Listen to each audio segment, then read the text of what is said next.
ขอนอบน้อมต่อพระรัตนตรัยแก้วเจ้าสามประการน้อมเอาคุณพระพุทธเจ้าคุณพระธรรมเจ้าคุณพระสังฆเจ้าคุณพระอรหันตเจ้าอริยสงฆ์เจ้าจูตนจุองค์ได้เมตตาแผ่ปารมีปกเก่าเกศาปกห่มรักษาครูบาอาจารย์พระมหาเถระทุกรูปทุกองค์เจริญพรลูกทุกคนครับไล่สดเฟซไหนนะครับบัดเดี๋ยวนี้ใจกตัญญูตัวนั้นมันไล่บ่ได้ของงั้นของทุกปอดตัวนั้นก็ไล่มันได้เกาลูกมันยังได้มันถ้าจะ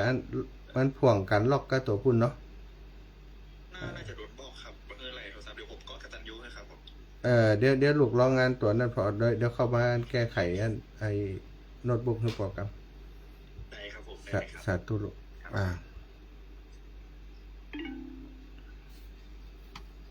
ศรัทธาญาติโยมเนอะวันนี้มีความขัดข้อง ทางเทคนิคของเครื่องเนาะเครื่องถ่ายทอดของอาตมามีปัญหาโน้ตบุ๊กถ้าจะโดนโจมตีโดนไวรัสโจมตี เป็นเหตุที่ต้อง ล่าจ้าไปเนาะได้สลับสับเปลี่ยนตอนนี้ใจไลฟ์สดของอีกเฟสหนึ่งในการออกอากาศน้องนัทสถาพรสุธาคำก็คงจะก็จาก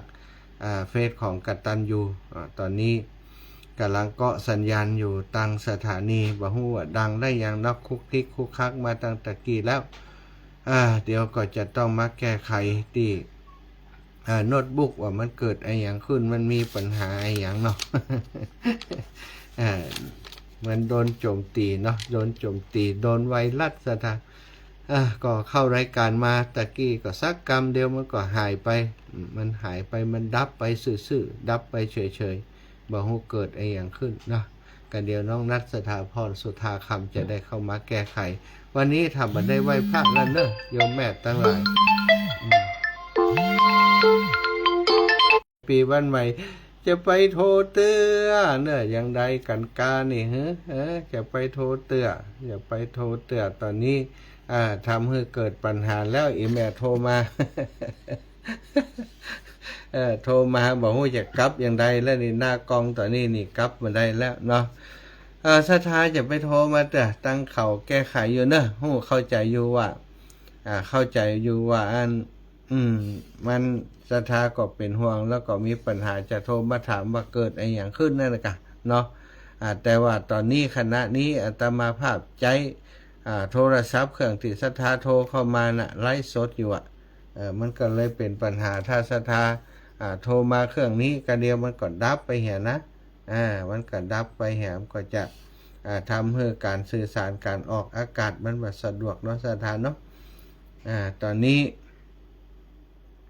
ก็ขอให้ตั้งฝ่ายเทคนิคแก้ไขไปก่อนเนอะให้น้องนัดเข้ามาแก้ไขก่อนน้องนัดก็ติดงานไอ้อย่างอยู่ก็บ่แน่ใจเนาะแต่เปิ้นก็จะต้องมาแก้ไขขออนุญาตเข้าไปฟังในนั่นก่อนเนอะบอกว่าเกาะสัญญาณแล้วเสียงดีก่ออย่างใดก่อนเนาะอาจจะโทรมาบอกว่าดีแล้วเนอะตู้ลูกนะแต่ว่าโทรมาอย่างใดมันก็ทำให้เครื่องมันดับเนาะไฟหินอันนี้มาจากไฟหินเป็นอย่างไรกำลังรับชมกราบไหว้สาท่านรับชมอยู่เจ้าท่านอาจารย์นะตอนนี้คือมีปัญหา มีปัญหาเรื่องการถ่ายทอดเนอะศรัทธาญาติโยมมีปัญหาเรื่องการถ่ายทอดว่าเครื่องมือในการสื่อสารในการถ่ายทอดทุกวันนี้มันเกิดเออร์เลอร์เกิดปัญหาขึ้นนะก็เลยจำเป็นจะต้องดำเนินการออกมาทางนี้ก่อนนะถ้าตั้งสถานการณ์ตั้งปุ้นมันดีก็จะได้ออกอากาศต่างลิงก์ต่อไปตอนนี้ก็ขอใจตัวนี้ไปก่อนเนาะใจตัวกตัญญูรู้คุณพอดีว่ามี Facebook 2เครื่องตัวนี้และสำหรับเครื่องนี้ก็คือส่วนใหญ่ก็จะใช้ในการรับโทรศัพท์เวลาญาติโยมโทรเข้ามาอาตมาก็ใช้เครื่องนี้รับโทรศัพท์ของศรัทธาญาติโยมก็เลยวันนี้ก็คงโทรมาหากันได้เนอะศรัทธาญาติโยม ฟังอย่างเดียวปะเนาะ ฟังอย่างเดียวเพราะมันต้องโทรแล้วถ้าโทรก็มันจะดับแหมวันนี้จะออกอากาศไปที่คลื่นสีขาวด้วยถ้าเป็นสถานการณ์อย่างนี้คงมีปัญหาแน่นอนเนาะมีปัญหากับการจะออกอากาศต่อไปเดี๋ยวถ้าออกอากาศไปคลื่นสีขาวนี่ก็จะลำบากแล้วทางคลื่นสีขาวก็จะรับสัญญาณของอาตมาบ่ได้นะมันก็จะลำบากกันไปตอนนี้ก็จะได้เช็คของลิงก์เหตุกรรมก่อนเช็คลิงก์ว่าโอเคก่อนเนาะตะกี้ปิดรีสตาร์ทใหม่แล้วน่าจะโอเคถ้าโอเคก็จะได้ออกอากาศตั้งปุ้นต่อไปถ้าบอกโอเคมันโอเคก็คือจบข่าวเลยเนาะวันนี้ออกอากาศทำงานบัดสะดวกแล้ว อาตมาก็อู้ไปตัวนะดำเนินการแก้ไขทาง Facebook ไปตัวถ้ามันดีขึ้นก็จะได้ออกอากาศทางพุ่นเนาะ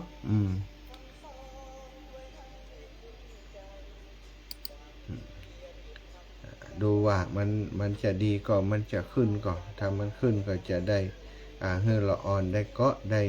ด้เชื่อมสัญญาณตั้งเดิมต่อไปเนาะตั้ง Facebook ที่เดิมต่อไปตอนนี้ก็กำลังแก้ไ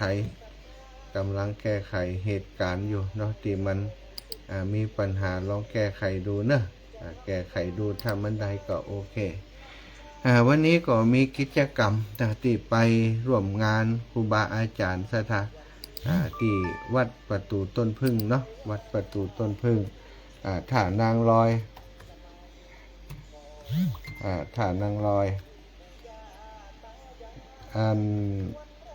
ในอำเภอเมืองจังหวัดลำปางเปิ้นมีการต้านศาลานะหลวงพ่อก็บอกว่าถ้าว่าเป็นเรื่องการฉลองกำใจเตะวันนี้เป็นต้านบ่ได้ ต้านศาลาเพื่อให้ได้ใจประโยชน์ไปก่อนถ้าฉลองเสนาสนะอย่างต่างๆเป็นป้อยหลวงนะโอกาสตั้งหน้าอีนะหลวงพ่อว่านะก็ว่ากันไปเนาะวันนี้ก็ได้ไปช่วยงานของหลวงพ่อที่วัดประตูต้นพึ่งนะเป็นที่เรียบร้อยแล้วก็กลับมาก็ได้มาดูแลปรึกษาหารือกิจกรรมการงานกับครูบาอาจารย์นะเพื่อจะจัดงานในวัดของเฮาในช่วงฤดูกาลของการเข้าพรรษาท่านอาจารย์ก็ได้มีเรื่องต่างๆได้แนะนำเนาะซึ่งในการจัดรายการของเฮาต่อไปนั้นก็จะมีผู้มาร่วมจัดรายการอยู่นะที่ลำปางอาตมาขอเช็คสัญญาณต่างอันนั้นกำนะออกได้ยังออกได้ยังมีเพลงออกได้ยัง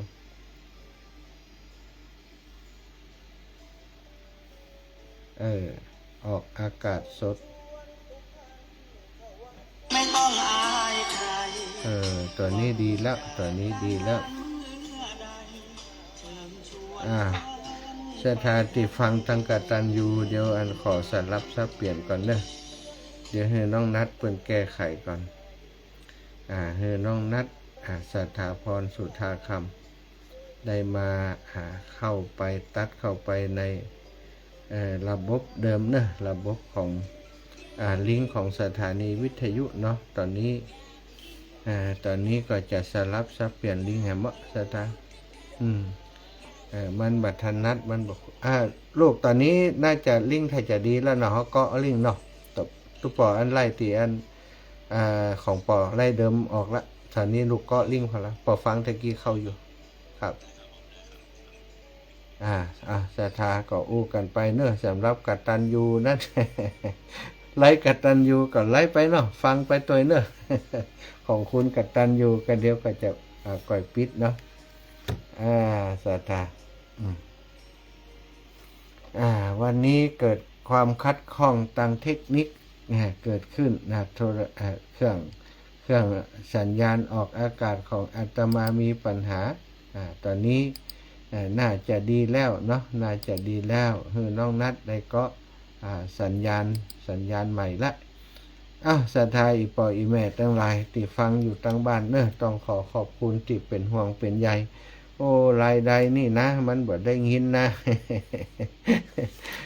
ธัญพัฒน์ปาเขินตะฝนหลวงกำนันเนาะฝนหลวงกำนันธัญพัฒน์เอาละศรัทธาญาติโยมวันนี้เราได้มาพบปะกันวันที่วันที่8นะวันอังคารที่8เดือนกรกฎาคม2568ก็ได้มีปัญหาทางเทคนิคตอนนี้ก็จัดการเรียบร้อยแล้วมาพบปะกันอาจจะจ้าไปสักน้อยเนาะก็ต้องขอสุมาอภัยครับอีปออีแม่คุกคลักไปหน่อยอย่างใดก็ตามสวดมนต์ก็สวดไปเนาะ เคยสวดทุกวันกราบพระพร้อมกันเนอะกราบ1พุทโธเมนาโถกราบ2ธัมโมเมนาโถกราบ3สังโฆเมนาโถ อิมินาสกาเรนะพุทธังอาภิปูชยามิอิมินาสกาเรนะธัมมังอาภิปูชยามิอิมินาสกาเรนะสังฆังอาภิปูชยามิอรหังสัมมาสัมพุทโธภควาพุทธังภควันตังอภิวาเทมิกราบสวากขาโตภควตาธัมโมธัมมังนะมัสสามิกราบสุปฏิปันโนภควโตสาวกสังโฆสังฆังนะมามิกราบนะโมตัสสะภะคะวะโตอะระหะโตสัมมาสัมพุทธัสสะนะโมตัสสะภะคะวะโตอะระหะโตสัมมาสัมพุทธัสสะนะโมตัสสะภะคะวะโตอะระหะโตสัมมาสัมพุทธัสสะพุทธังสรณังคัจฉามิธัมมังสรณังคัจฉามิสังฆังสรณังคัจฉามิตุติยัมปิพุทธังสรณังคัจฉามิตุติยัมปิธัมมังสรณังคัจฉามิตุติยัมปิสังฆังสรณังคัจฉามิตติยัมปิพุทธังสรณังคัจฉามิตติยัมปิธัมมังสรณังคัจฉามิตติยัมปิสังฆังสรณังคัจฉามิอิติปิโสภะคะวะอะระหังสัมมาสัมพุทโธวิชชาจารณะสัมปันโนสุขโตโลกาวิทูอนุตตโรปุริสัทธัมมาสารทิสัทธาเทวมนุษย์สานังพุทโธภาควาติสาวาคาโตภะคะวะตาธัมโมสันทิฏฐิโกอะกาลิโกเอหิปัสสิโกโอปันนายิโกปัจจัตตังเวทิตาโพวินโยหิติสุปฏิปันโนภะคะวะโตสาวกสังโฆอุชุปฏิปันโนภะคะวะโตสาวกสังโฆยายาปฏิปันโนภะคะวะโตสาวกสังโฆสามิจิปฏิปันโนภะคะวะโตสาวกสังโฆยัตถิทังจัตตาริปุริสายุคานิ อัฏฐปุริสปุคลาเอสะภะคะวะโตสาวกสังโฆอะหุนายโยปะหุนายโยทักขินายโยอัญชลิการณิโยอนุตตรังปุญญเขตังโลกัสสาติกราบพระพร้อมกันเนอศรัทธาญาติโยมกราบ1พุทธังวะรันตังสิราสานะมามิกราบ2ธัมมังวะรันตังสิราสานะมามิกราบ3สังฆังวะรันตังสิราสานะมามิศรัทธาญาติโยมเรียบร้อยมาจบลงไป รุ่นขนาดนักล่ะมันก็มาเป็นตอนค่ำตอนจัดรายการพอดีนะโทรศัพท์อันโน้ตบุ๊กนะมันเกิดปัญหาไลฟ์สดก็บ่ได้วะออกอากาศก็บ่ได้กว่าจะแก้ไขได้เนาะแก้ไขแล้วขอบคุณโยมแม่ที่อยู่ต่างบ้านทุกคนทุกท่านพยายามติดต่อมาโทรเข้ามาเนาะแต่กี้ก็มีโยมแม่สมใจปีบ้านใหม่โทรมา2 ครั้งขอบคุณเนอะโยมแม่ถ้าเปิดฟังมันมีปัญหาเพิ่นก็จะโทรมาบอกว่ามันดังนะทุกลูก แต่ก็ไม่ได้รับเปิ่นตะกี้เพราะว่ามัวแก้ไขคอมพิวเตอร์อยู่เนาะสถานก็เดียวก็ตอน2 ทุ่มก็จะจัดรายการไปตั้งอันเจียงใหม่แหมอยู่เนาะถ้าก็กลัวปัญหาเหมือนกันสถานอยากโยมถ้าจัดไปตั้งใหม่มันรุดเนี่ยมันเสียหายนักเพราะว่าตังเจียงใหม่ตังคลื่นสีขาวนั้น28 29สถานีนะก็อย่างใดบ่ฮู้เด้อเดี๋ยวรอดูว่ามันจะเกิดปัญหาอย่างพ้องถ้ามันบ่เกิดปัญหาอย่างถ้ามันโอเคหรือว่าดีอย่างนี้ก็คงจะมีปัญหาต่อไป ถ้ามันมีปัญหาก็ว่าไปตามนั้นสถาก็จะแก้ไขโทรไปหาครูบาอาจารย์ให้ฉ่ำสัญญาณเกาะสัญญาณโดยวิธีอื่นเนาะศรัทธาญาติโยมใกล้จะเข้าพรรษาเต็มทีแล้ววันนี้หลายคนพบปะศรัทธาไปเกาะตองไปตากตองไปเกาะตองไปเอาตองมาตากตากแล้วก็เอามาเปิดว่าเอามาอย่างก็เอามีดปาดเลาะ